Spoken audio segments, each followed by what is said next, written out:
Parnadi adalah seorang buruh pabrik. Ia sering pulang malam karena lembur, berharap rupiah akan terkumpul untuk anak dan istrinya di rumah. Benar, setiap berangkat dan pulang ia harus melewati kebun jagung yang sangat luas, makam milik desa, beberapa rumah kosong dan parit yang dalam sepanjang jalan.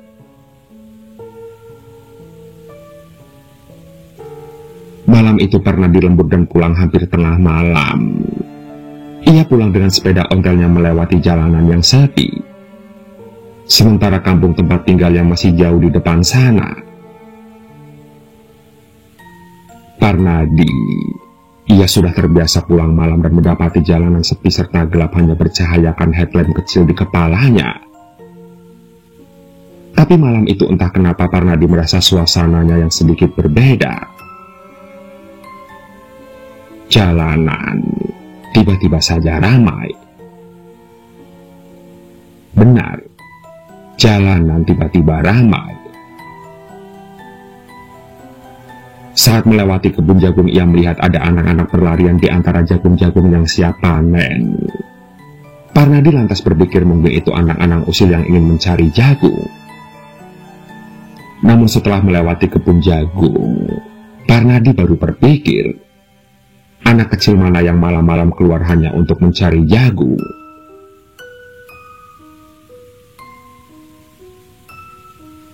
Hingga beberapa saat kemudian ia melewati tempat yang ramai sekali. Terlihat banyak yang berjualan di sana. Rasanya seperti pasar saja ramainya. Namun tempat itu terlihat sangat asing bagi Parnadi.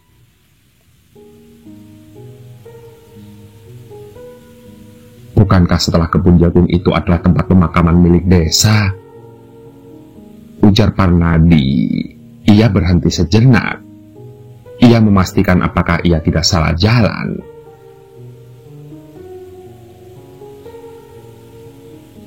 Senter di kepalanya kemudian ia arahkan ke kanan dan ke kiri, ke belakang dan ke depan.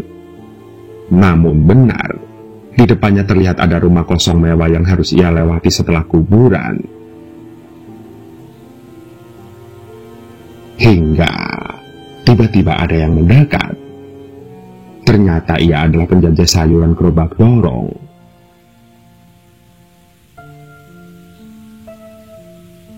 "Sayuran, Pak, mumpung masih segar," tawarnya ramah. Parnadi masih diam.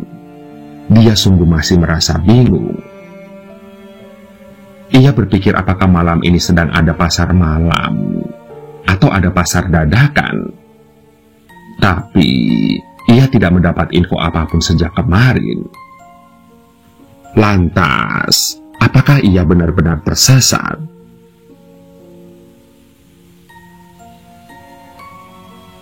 "Permisi, maaf mau tanya, Mbok, kalau mau ke kampung A lewat mana ya?" Tanya Parnadi. Ia merasa seperti orang yang tidak waras saja. Bagaimana mungkin jalan ke rumah sendiri bertanya kepada orang lain?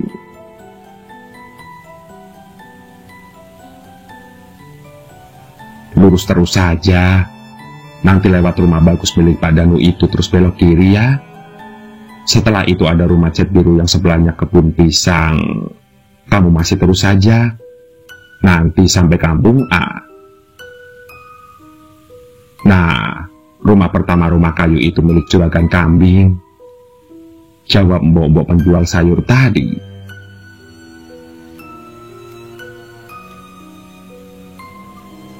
Benar, Parnadi memang tidak salah jalan.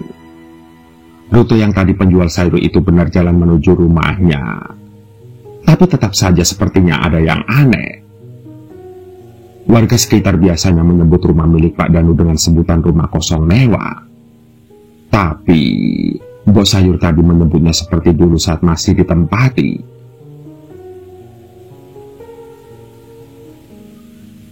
Tanpa berlama-lama Parnadi pun akhirnya pamit setelah mengucapkan terima kasih. Dan baru sekali ayuhan pedal Mbok penjual sayur bicara membuat Parnadi menghentikan sepedanya tanpa menoleh.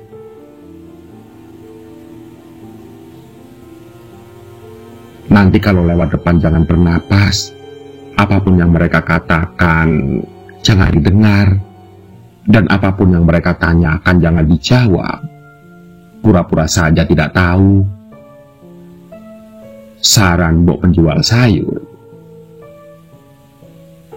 Sontak, Parnadi kaget. Ia lalu berniat untuk menanyakan maksudnya. Namun begitu ia menoleh ke belakang, Mbok sayur tadi sudah tidak ada. Dan bukan cuma si Mbok saja. Bahkan pasar yang tadi ramai sudah tidak ada, kembali menjadi kuburan seperti biasa. Parnadi sontak langsung ketakutan. Badannya tiba-tiba gemetar hebat. Rasanya ia tidak punya tenaga lagi untuk mengayuh sepedanya. Singkat cerita, setelah ia akan memaksa untuk melanjutkan perjalanan, ia tambah kaget. Rumah kosong mewah milik Pak Danu tiba-tiba terlihat seperti berpenghuni. Terlihat lampu-lampu mahalnya menyala terang. Nampak bersih dan ramai lagi. Padahal rumah tersebut sudah kosong lebih dari 7 tahun. Tidak hanya itu, di depan gerbang rumahnya juga nampak laki-laki berseragam security sedang membeli sate yang mangkal di depan rumahnya. Sontak, Parnadi bingung. Apakah ia harus tetap jalan atau balik lagi saja ke pabrik? Kakinya kini benar-benar lemas, keringatnya mulai keluar. Tubuhnya sudah sangat dingin karena takut. Belum lagi bulu kuduknya yang berdiri, seolah ikut merasa takut.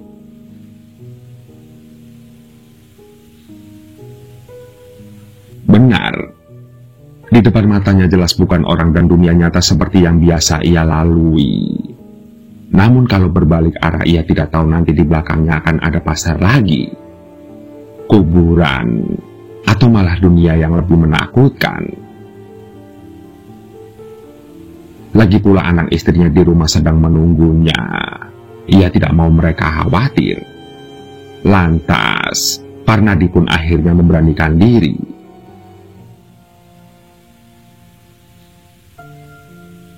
Dengan mengingat pesan Mbok Sayur tadi yang tidak tahu benar atau salah, ia kemudian mulai menata napas bersiap untuk menahan napas ketika kayuhan sepedanya sudah mendekati rumah Pak Danu.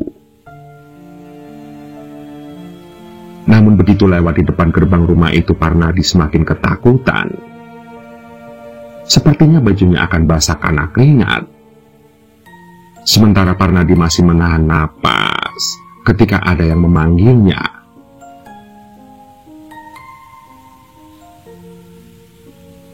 "Baru pulang, Pak. Sini mampir dulu," teriak security yang sedang memakan sate. Sontak kayuhan sepedanya terasa sangat berat. Napasnya juga mulai menipis. Hampir saja ia berhenti dan menoleh.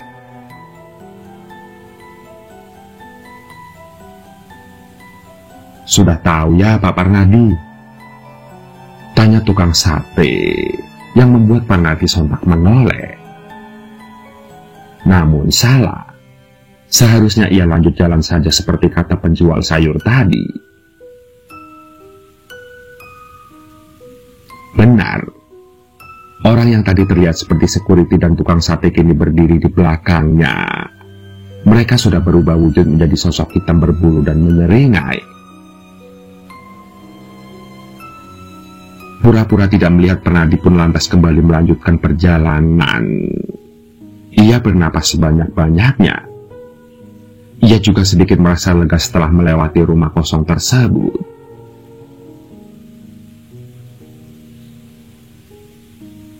Singkat cerita, setelah berbelok menuju kampungnya, Parnadi kembali menghentikan kayuhan sepedanya. Lagi-lagi, apa yang ada di depannya membuatnya terkejut. Di depannya sebenarnya ada rumah kosong bercat biru. Tapi seperti rumah Pak Danu tadi, rumah itu juga terlihat berpenghuni. Lampu-lampu di rumah itu juga menyala, sementara kebun di samping rumah itu juga berubah. Seharusnya itu hanya kebun terbengkalai penuh dengan semak belukar, tapi malam ini berubah menjadi kebun pisang. Sontak, Parnadi mengambil udara sebanyak-banyaknya bersiap untuk menahan napas kembali. Dan kali ini apapun yang terjadi ia harus terus lewat seperti biasa. Lantas ia pun mulai lewat rumah kosong itu. Dan untungnya tidak sebesar rumah Pak Danu tadi. Namun, tiba-tiba di teras ada anak kecil yang sedang disuapi makan oleh ibunya. Parnadi tetap mengayuh sampai suara anak kecil itu berhasil memelankan kayuhannya. Anak kecil itu kemudian berkata, "Bapak yang pakai sepeda kok nggak sopan ya, Bu? Itu ada banyak orang di depan tapi tidak disapa," ujar sang anak. Begitu Parnadi fokus melihat ke depan, tiba-tiba kebun pisangnya berubah. Bukan lagi pohon pisang di samping kanan kirinya. Namun, semua pohon berubah menjadi sosok berbalut kain kafan putih. Terlihat mata merah sosok-sosok tersebut menatap Parnadi serempak. Sontak sekuat tenaga Parnadi mengayuh sepedanya dan mengusir rasa takut. Dan berhasil. Iya, Parnadi, dia berhasil melewatinya. Ia pun kembali mengambil napas banyak-banyak, namun rasa leganya hanya sebentar. Karena setelah mengayuh lumayan jauh, ia sampai di perbatasan kampungnya. Kini, rintangannya hanya tinggal rumah kayu kosong milik juragan kambing.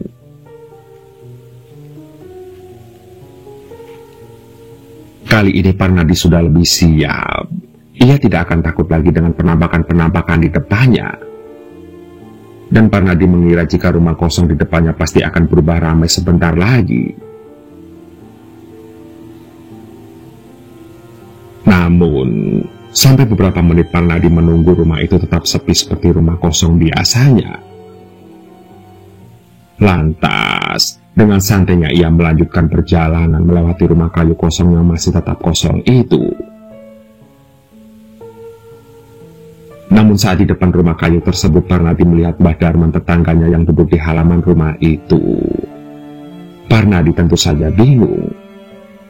Ia sangat mengenali orang itu. Lagi pula orang itu masih hidup. Jadi, pastilah bukan hantu.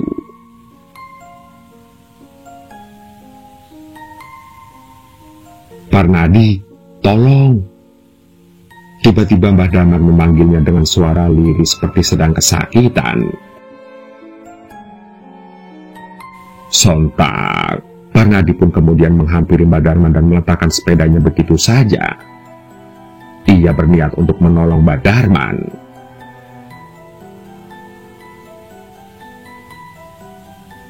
"Ada apa, Mbah? Kenapa malam-malam di sini?" tanya Parnadi. Namun saat Parnadi sudah jongkok di depannya, Mbah Darman berkata, "Padahal sudah disuruh tahan napas, ini malam Sabtu Kliwon lu," ujar Mbah Darman.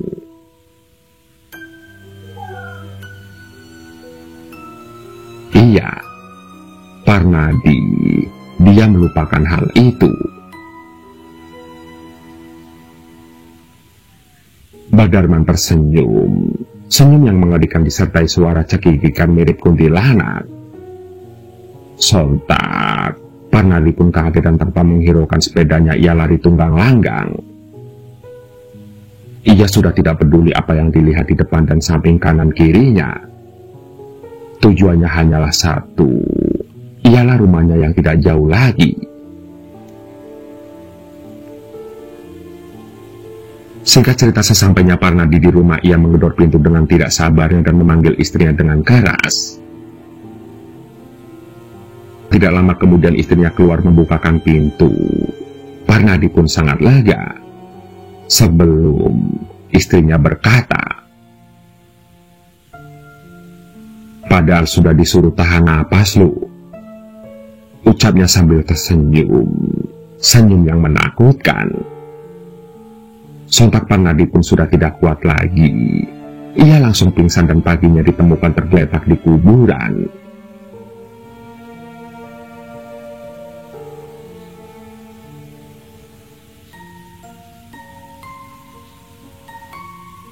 Aku membuka-buka lagi tas lempang kecilku sekedar memastikan dompet dan ponselku sudah kumasukkan. Hembusan angin lembab sepoi-sepoi membelai wajahku yang sedang duduk di teras menunggu Bobo sahabat karibku.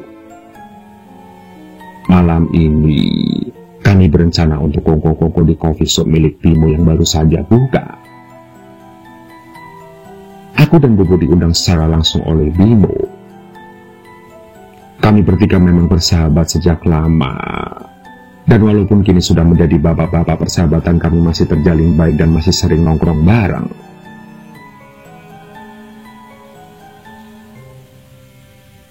Singkat cerita, mobil jeep antik merapat di depan gerbang pagar rumahku dan kulihat kepala Bobo menyembul keluar dari jendela mobilnya yang terbuka.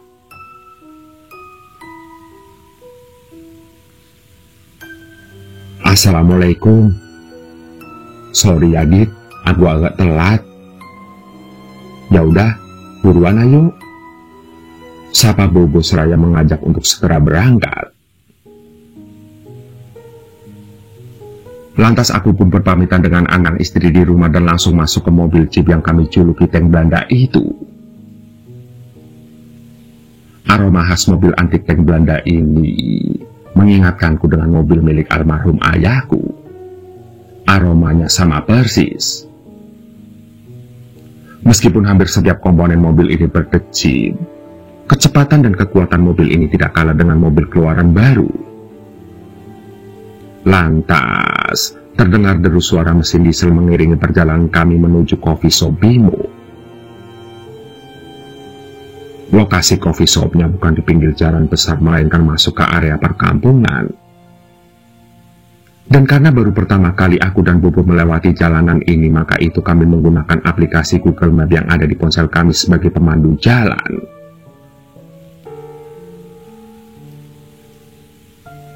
Sesampainya kami di coffee shop milik Bimo, kami terkejut. Konsepnya sangat di luar dugaan. Tadinya aku berpikir konsepnya seperti coffee shop pada umumnya yang cenderung ke arah konsep modern dan minimalis. Namun ternyata konsepnya etnik, natural, dan sangat tradisional. Pintu gerbangnya bahkan terbuat dari kayu jati dengan ukiran khas Jawa yang unik. Jalan setapak dengan kolam ikan di sisi kanan dan kiri, serta di bagian pusatnya sebuah joglo yang menjadi tempat utama coffee shop ini. Sementara di belakang joglo itu terdapat sungai kecil dengan gemericik air serta ditumbuhi pohon bambu di tepiannya. Coffee shopnya juga berhiaskan lampu remang-remang yang membuat suasana di sana terasa sangat syahdu dan menenangkan. Luar biasa.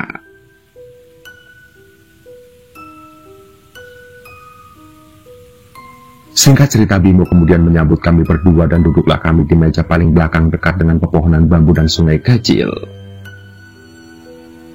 Menurut Bimo, di situ tempat yang paling nyaman, karena gemericik suara airnya bikin betah. Lantas berjam-jam kami kemudian mengobrol saling bernostalgia, berbagi cerita.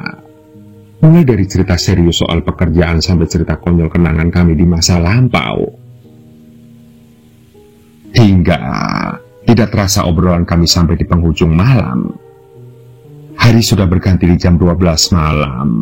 Satu persatu pengunjung coffee shop pulang dan menyisakan kami bertiga di meja.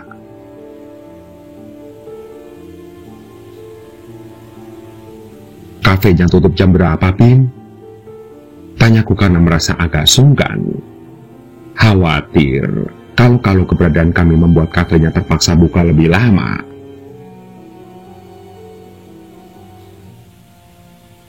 Nyantai bro, kalau rencana sih jam 12 malam itu last order, terus maksimal jam 1 dini hari tutup. Tapi kalau yang datang kalian ya sampai subuh pun tak layani. ujar Bimo sembari tertawa.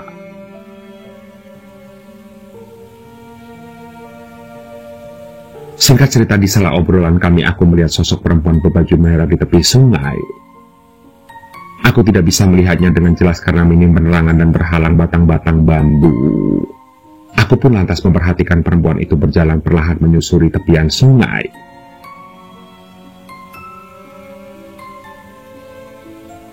Bim, jam segini kok kayak ada orang lagi jalan di sungai ya, Bim? Tanya aku pada Bimo.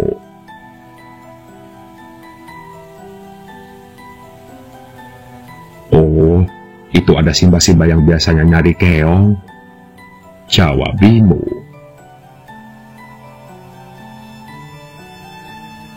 Keong? Mau diapain keongnya? Tanya aku.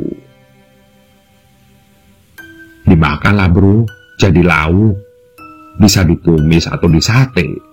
Enak loh, jawab Bimo.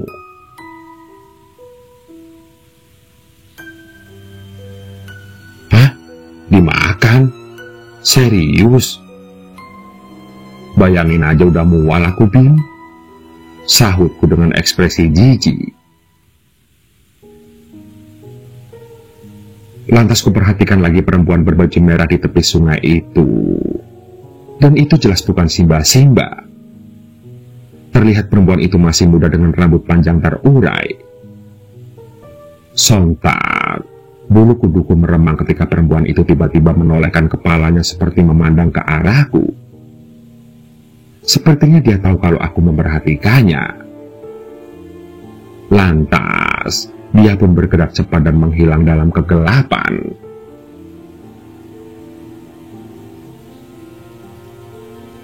Bim, kok kayaknya perempuan tadi bukan Simba-Simba ya, Bim? Serem, Bim. Tadi kayak ngeliatin aku gitu. Terus kabur loh, Bim. Ujarku lirih mulai merinding ketakutan.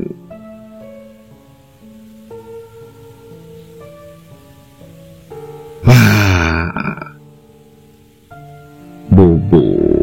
Ia mengejutkanku dari samping yang diikuti tawa Bimo dan Bobo yang senang melihatku terkejut sampai hampir melompat ketakutan.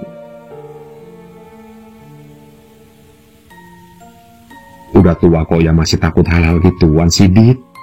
Malu sama anak, ejek Bobo, diikuti gemuruh tawa dari Bimo. Aku pun ikut tertawa meskipun sedikit merasa malu dengan candaan Bobo.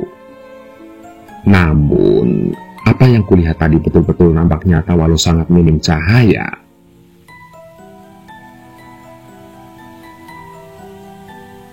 Ah, sudahlah, berpikir positif saja. Mungkin yang kulihat tadi memang Simba-Simba seperti yang tadi Bimo bilang, ujarku dalam hati.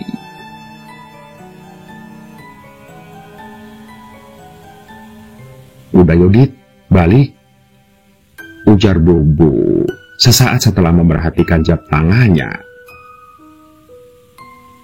Sudah jam 12:30 loh ini, takutnya besok susah bangun subuhan,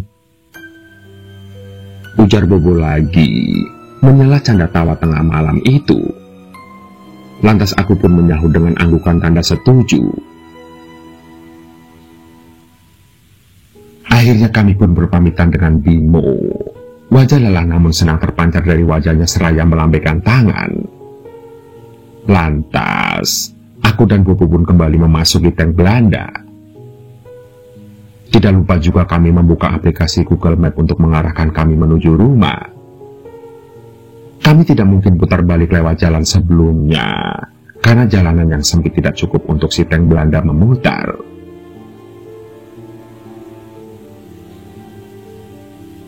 Google Map pun mengarahkan kami untuk jalan lurus ke depan, sementara jalan yang kami lalui semakin sempit dan semakin gelap. Kami kemudian melewati jalan yang betul-betul hanya muat dilalui satu mobil. Nampak di kanan dan di kiri jalan berjajaran pohon bambu yang sangat lebat dan sangat minim penerangan. Hit, yakin kita nggak keluar jalur? Tanya Bobo padaku karena aku yang menjadi navigator memegang peta di aplikasi Google Map.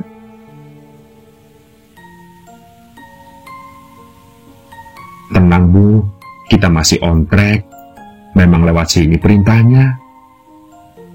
Ujarku meyakinkan Bobo sambil menunjukkan kalau kami masih berada tepat di garis biru dalam peta Google Map.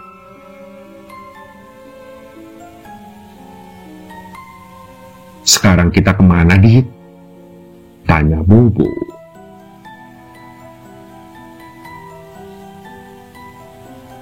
Masih terus, Bu. Setelah 300 meter baru belok kiri. Jawabku. Terus matamu buta apa? Rutuk Bobo. Sontak aku pun terkejut mendengar umpatan Bobo. Dan ketika kulihat ke depan, sorot lampu mobil Bobo menyorot areal kuburan dengan banyak nisan berjajar dan keranda jenazah yang jaraknya hanya sekitar 10 meter di depan kami. Sontak, kami berdua terperangah menyaksikan apa yang kami lihat di depan. Kemudian kuperhatikan lagi peta di layar ponselku. Aku tunjukkan pada Bobo.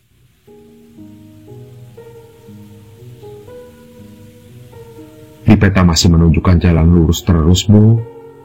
Ucapku lirih. Wah, ya sudahlah, kita mundur saja. Soalnya juga nggak mungkin putar balik. Ucap Bobo. Ia memberikan solusi yang nampaknya memang hanya itu yang bisa kami lakukan. Perlahan Bobo mengendalikan mobilnya mundur. Aku pun membantu visual Bobo melihat ke bagian sisi kiri mobil. Hingga tidak berapa lama kemudian mesin mobil Bobo mati. Sontak kami berdua pun sesaat saling beradu pandang. Dan ketika kulihat di depan mengikuti arah lampu sorot mobil, terlihat perempuan berbaju merah yang tadi kulihat di sungai sedang berdiri tepat di depan makam.